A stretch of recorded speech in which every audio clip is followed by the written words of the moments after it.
आदि काव्ये उत्तरकांडे षडधिका शततमः सर्गः।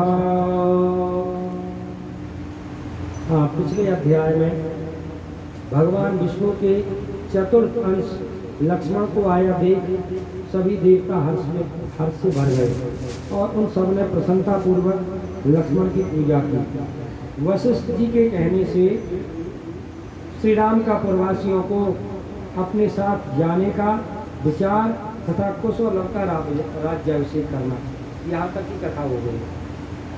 तो खत्म कर गई। श्री रामचंद्र जी का भाइयों सुग्रीव आदि वानरों तथा रीछों के साथ परम धाम जाने का निश्चय और विभीषण आदि हनुमान जाम्बान मैन एवं द्विविद को इस भूतल पर ही रहने का आदेश देना।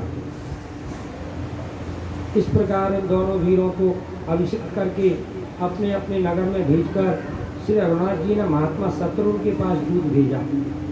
लव और कुश का राज्याभिषेक कर दिया। ते दूता राम वाक्येन चोदिता लघु विक्रमः प्रजग्मुर मथुराम शीघ्रम चक्रुर्वासम चाध्वनिः। श्री रामचंद्र जी की आज्ञा पाकर शीघ्रगामी दूत शीघ्र ही मथुरापुरी को चल दिए। उन्होंने मार्ग में कहीं भी पड़ाव नहीं डाला। शीघ्रता का मतलब शीघ्रता ही होता है। हाँ, एक धार ते दूताराम वाक्येन चोदिता लघु विक्रमः प्रयग्मुर् मथुराम शीघ्रम चक्रुर्वासम चाध्वनि। लगातार 3 दिन और 3 रात चलकर वे मथुरा पहुंचे और अयोध्या की सारी बातें उन्होंने शत्रुघ्न से यथार्थ रूप से कह सुनाई। ततस्त्रिभि अहोरात्र ही संप्राप्यो मधुरामथ शत्रुघ्नाय यथातत्वम आचक्षु सर्वमेव तत्। श्री रामचंद्र जी की प्रतिज्ञा, लक्ष्मण का परित्याग, श्री राम के दोनों पुत्रों का राज्याभिषेक और पूर्ववासियों का श्री राम के साथ जाने का निश्चय आदि सब बातें बताकर दूतों ने यह भी कहा कि परम बुद्धिमान भगवान श्री राम ने कुश के लिए विंध्य पर्वत के किनारे कुशावती नामक रमणीय नगरी का निर्माण कराया है। लक्ष्मणस्य परित्यागम प्रतिज्ञाम राघवस्य च पुत्रयो अभिषेकम च पौरानुगमनम तथा कुशस्य नगरी रम्या विंध्य पर्वत रोधसी कुशावती नामना स कृता रामेण धीमता।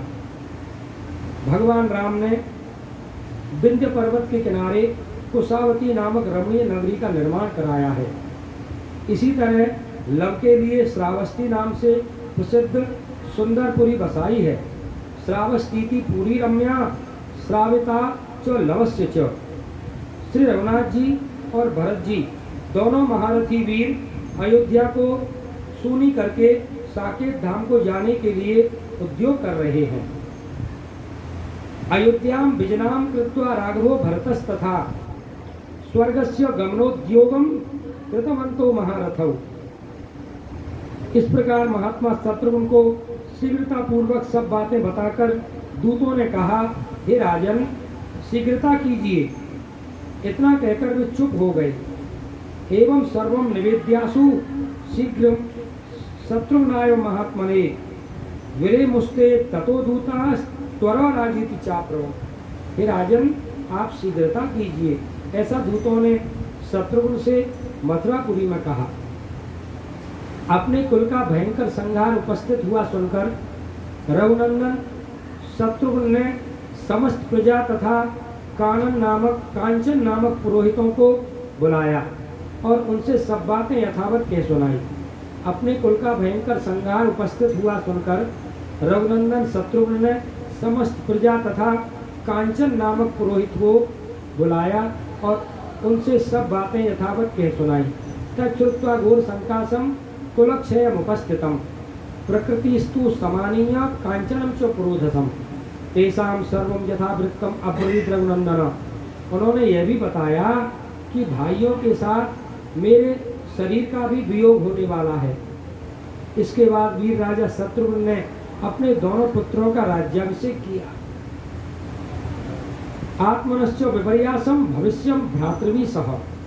तथा पुत्र द्वयम वीर सोप्य सिंचन नराधितो। शत्रुघ्न ने अपने दोनों पुत्रों का राज्याभिषेक मथुरा की राजगद्दी पर कर दिया। सुबाहु ने मथुरा का राज्य पाया और शत्रुघाती ने विदिशा। सुबाहुर मथुराम लेभे शत्रुघाती च वैदिशम द्विधा कृत्वा तु तामसेनाम माधुरीम पुत्रयोर्द्वयोः। मथुरा की सेना के दो भाग करके राजा शत्रुघ्न ने दोनों पुत्रों को बांट दी तथा बांटने के योग्य धन का भी विभाजन करके उन दोनों को दे दिया। द्विधा कृत्वा तु तामसेनाम माधुरीम पुत्रयोर्द्वयोः धनम च युक्तम कृत्वा वै स्थापयामास पार्थिवः। और उन्हें अपनी अपनी राजधानी में स्थापित कर दिया। बड़ी तीव्रता से, बड़ी शीघ्रता से ये सारा काम शत्रुघ्न ने किया। इस प्रकार सुबाहु को मथुरा में तथा शत्रुघाती को विदिशा में स्थापित करके रघुनंदन शत्रुघ्न एकमात्र रथ के द्वारा, कोई सेना नहीं, कोई पुरोहित नहीं, कोई साथी नहीं, अयोध्या के लिए प्रस्थित हुए। सुबाहु मथुरायां च वैदिशे शत्रुघातिनम यजौ स्थाप्य तदाध्योयाम रथैकेन राघवः। वहां पहुंचकर उन्होंने देखा महात्मा श्री राम अपने तेज से प्रज्वलित अग्नि के समान उद्दीप्त हो रहे हैं। हा हा हा। सादर्श महात्मानम ज्वलंतम एवं पावकम सूक्ष्म क्षौमांबरधरम मुनिवि सार्धमक्षयैहि। उनके शरीर पर महीन रेशमी वस्त्र शोभा पा रहा है तथा वे अविनाशी महर्षियों के साथ विराजमान हैं। निकट जाकर हाथ जोड़कर उन्हें श्री रघुनाथ जी को प्रणाम किया और धर्म का चिंतन करते हुए इंद्रियों को काबू में करके वे धर्म के ज्ञाता श्री राम से बोले, शोभिवाद्य ततो रामम प्रांजलि प्रियतेन्द्रियः। हे रघुकुल नंदन, मैं अपने दोनों पुत्रों का राज्याभिषेक करके आया हूँ। हे राजन, आप मुझे भी अपने साथ चलने के लिए दृढ़ निश्चय से युक्त समझें। हे वीर, आज इसके विपरीत आप मुझसे और कुछ न कहिएगा, क्योंकि उससे बढ़कर मेरे लिए दूसरा कोई दंड न होगा। मैं नहीं चाहता कि किसी के विशेषतः मुझ जैसे सेवक के द्वारा आपकी आज्ञा का उल्लंघन हो।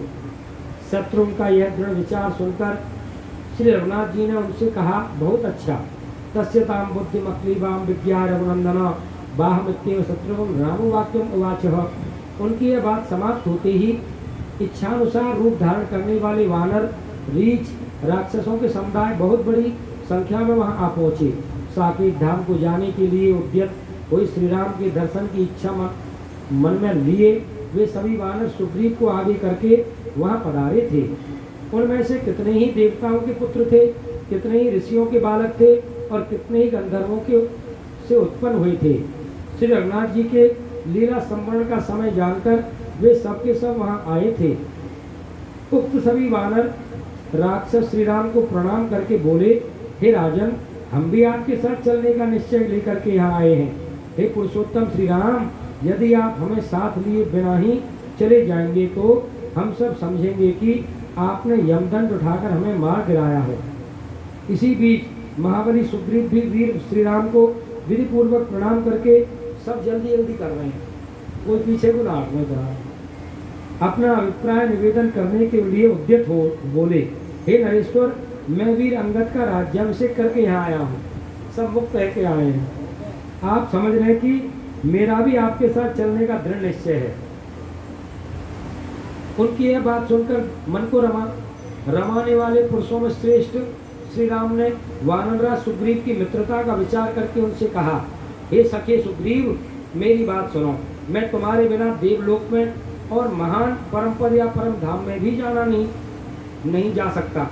पूर्वोक्त वानरों, राक्षसों की भी बात सुनकर महायशस्वी रघुनाथ जी बहुत अच्छा कहकर मुस्कुराए और राक्षसराज विभीषण से बोले, हे महापराक्रमी राक्षसराज विभीषण, जब तक संसार की प्रजा जीवन धारण करेगी तब तक तुम भी लंका में रहकर अपने शरीर को धारण करोगे। जब तक चंद्रमा सूर्य रहेंगे, जब तक पृथ्वी रहेगी और जब तक संसार में मेरी कथा प्रचलित रहेगी, तब तक इस भूतल पर तुम्हारा राज्य बना ही रहेगा। मैंने मित्र भाव से ये बातें तुमसे कही हैं। तुम्हें मेरी आज्ञा का पालन करना चाहिए। तुम धर्मपूर्वक प्रजा की रक्षा करो। इस समय मैंने जो कुछ कहा है तुम्हें उसका प्रतिवाद नहीं करना चाहिए। महाबली हे राक्षस राज, इसके सिवा मैं तुमसे एक बात और कहना चाहता हूँ। हमारे इक्ष्वाकु कुल के देवता हैं भगवान जगन्नाथ। बोलो श्री जगन्नाथ भगवान की जय। श्री शेष साई भगवान विष्णु, इंद्र आदि देवता भी उनकी निरंतर आराधना करते रहते हैं। तुम भी सदा उनकी पूजा करते रहना। राक्षस राज विभीषण ने श्री रघुनाथ जी की इस आज्ञा को अपने हृदय में धारण किया और बहुत अच्छा कहकर उनका पालन स्वीकार किया। विभीषण ने ऐसा कहकर विभीषण से ऐसा कहकर श्री रामचंद्र जी हनुमान जी से बोले, तुमने दीर्घकाल तक जीवित रहने का निश्चय किया है, अपनी इस प्रतिज्ञा को व्यर्थ न करो। हे वानर, हे हरीश्वर, जब तक संसार में मेरी कथाओं का प्रचार रहे तब तक तुम मेरी आज्ञा का पालन करते हुए प्रसन्नतापूर्वक विचरते रहो।